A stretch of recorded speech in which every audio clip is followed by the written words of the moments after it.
সালামু আলাইকুম, আশা করি সবাই ভালো আছেন। ডিএসএস স্টুডিওতে সবাইকে স্বাগতম। আজকের ভিডিওতে আমি আপনাদের সাথে শেয়ার করব কিভাবে আমরা ভিডিও এডিট করে হাজার হাজার টাকা কামাতে পারি। সরি ফান করলাম। হাজার হাজার টাকা কামাতে পারি না। এই যে আপনারা যে অ্যানিমেশনটি দেখতেছেন টাকার, আসলে আমি আজকে আপনাদের সাথে শেয়ার করব কিভাবে অ্যাডোব প্রিমিয়ার প্রোতে আমরা এইরকম টাকার অ্যানিমেশন করতে পারি। সো চলুন বেশি কথা না বলে চলে যাই অ্যাডোব প্রিমিয়ার প্রোতে।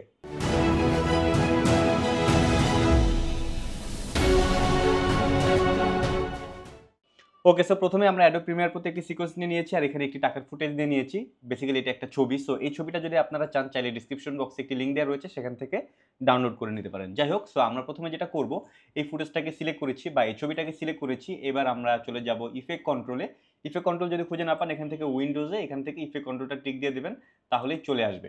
সো এখান থেকে আমরা প্রথমে যেটা করব, যে কোনো একটা পজিশন, স্কেল, রোটেশন যে কোনো একটার উপর যদি ক্লিক করে দেখব আমার এই টাকার চারপাশ দিয়ে একটি কিছু পয়েন্ট চলে এসেছে। সো এইখানে আমরা একটি অ্যাঙ্কর পয়েন্ট দেখতে পারতেছি। সো এই অ্যাঙ্কর পয়েন্টটাকে আমরা একেবারে এই কর্নারে নিয়ে আসব। দেন আমাদের কাজের সুবিধার্থে আমরা এই স্কেলটাকে একটু ছোট করে নেব। চাইলে পজিশনটাকেও আমরা এদিকে নিয়ে আসতে পারি, ফুটেজটাকে একদম মিডলে নিয়ে আসলাম। দেন আমরা এখান থেকে পজিশন, স্কেল, রোটেশন এই তিনটা অপশনের টগল অ্যানিমেশনটাকে অন করে নিলাম।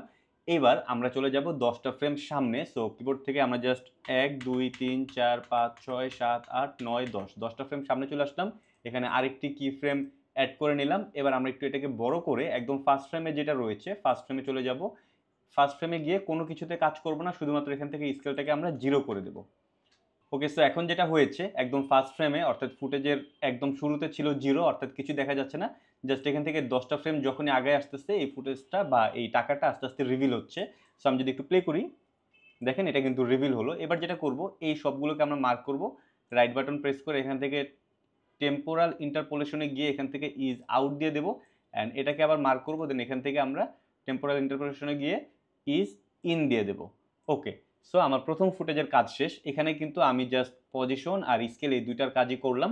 অ্যান্ড দেন আমরা এই ফুটেজটাকে কপি করব। কপি করার জন্য কিবোর্ড থেকে অল্টার প্রেস করব, দেন এই ফুটেজটাকে ধরবো, টান দিয়ে উপরে নিয়ে যাব, তাহলে একটা কপি হয়ে যাবে। সো এই ফুটেজটাতে আমরা এবার সিলেক্ট করব, আবার চলে আসবো ইফেক্ট কন্ট্রোলে, আমরা এটাকে একটু বড় করে নিই। সো খুবই কেয়ারফুলি দেখতে হবে। এবার আমরা অন্য কোনোটাই টাচ করব না, আমরা জাস্ট এই পয়েন্টে এসে যেটা হচ্ছে রোটেশনের সেকেন্ড কি ফ্রেম যেটা, এখানে চলে আসবো। আমরা চাইলে ম্যানুয়ালি আসতে পারি বা এখান থেকে এই যে যে বাটনটি দেখতে পাচ্ছি গো টু নেক্সট কি ফ্রেম, এটাতে যদি প্রেস করি তাহলে এখানে চলে আসবো। সো এখান থেকে আমরা রোটেশনের কি ফ্রেমটাকে জাস্ট 20 করে দিই। সো দেখেন এটা কিন্তু সেকেন্ড ফুটেজটা একটু রোটেট হয়ে উপরের দিকে চলে গিয়েছে। এবার আমরা যেটা করব, এটাকে আবার কপি করে উপরে নিয়ে যাব। সো কিবোর্ড থেকে অল্টার প্রেস করে আবার টান দিয়ে উপরে নিয়ে যাই। সো এবার এইটাকে আমরা একইভাবে অন্য কোনোটায় হাত দেবো না, শুধুমাত্র রোটেশনটাকে 20-এর জায়গায় এখন আমরা 40 করে দেব। আবার আমরা একটা কপি করব, দেন সেম কাজই করব। এখান থেকে আমরা এটাকে 20-এর জায়গায় 40-এর জায়গায় এখন আমরা 60 করে দেবো। সো দেখেন এটা কিন্তু আস্তে আস্তে উপরের দিকে রোটেট হয়ে যাচ্ছে। এবার আমরা যেটা করব, এইভাবে আমরা ফুটেজ কপি করে করে পুরোটাকে আমরা অ্যাপ্লাই করব, সো দ্যাট যতক্ষণ না পর্যন্ত এই পুরো টাকাটা একটা রাউন্ড শেপে চলে আসতেছে আমরা ততক্ষণ পর্যন্ত অ্যাপ্লাই করতে থাকবো। সো আমি এখন এটাকে একটু স্পিড আপ করে দিচ্ছি।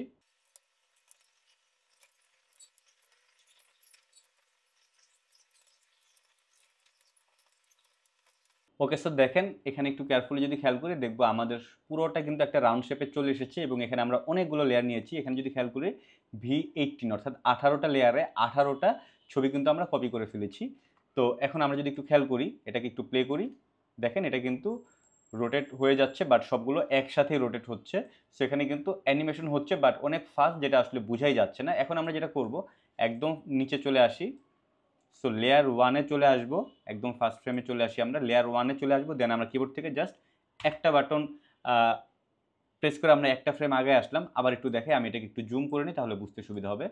সো একদম ফার্স্ট ফ্রেমে চলে আসলাম, কিবোর্ড থেকে জাস্ট আমরা অ্যারো বাটনটাকে প্রেস করে একটা ফ্রেম আগে আসলাম। এবার এই ফুটেজটাকে ধরে আমরা সামনে নিয়ে নিলাম। এবার আবার আমরা একটা ফ্রেম আগে গেলাম, উপরে ফুটেজটাকে টান দিয়ে আমরা এখানে নিয়ে আসলাম।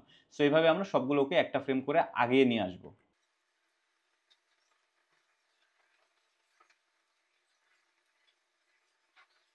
ওয়েলস, এখন আমি যদি এটাকে একটু প্লে করি, দেখেন এখন কিন্তু খুব সুন্দরভাবে অ্যানিমেটটা হয়ে গিয়েছে। যদিও অ্যানিমেশনটা হয়ে গিয়েছে, বাট এখানে কিন্তু অনেকগুলো লেয়ার থাকার কারণে আমার টাইম লাইনটা কিন্তু একটু কষ্ট হচ্ছে দেখতে।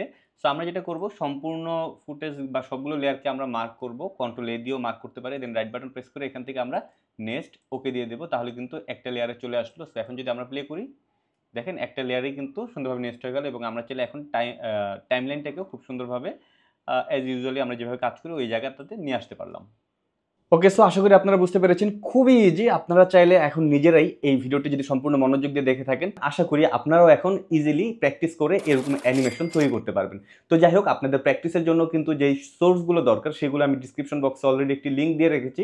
আপনারা সেই লিঙ্কে ক্লিক করলেই সেখান থেকে খুব ইজিলি আপনারা ফাইলগুলো নামিয়ে ফেলতে পারবেন এবং আপনারাও প্র্যাকটিস করতে পারবেন। সো ভিডিওটি কেমন লাগবে জানাবেন, আর এরকম ভিডিও যদি আপনারা আরও দেখতে চান অবশ্যই লাইক, কমেন্ট, শেয়ার, সাবস্ক্রাইব করে সাথে থাকবেন। দেখা হচ্ছে পরবর্তী ভিডিওতে। আসসালামু আলাইকুম।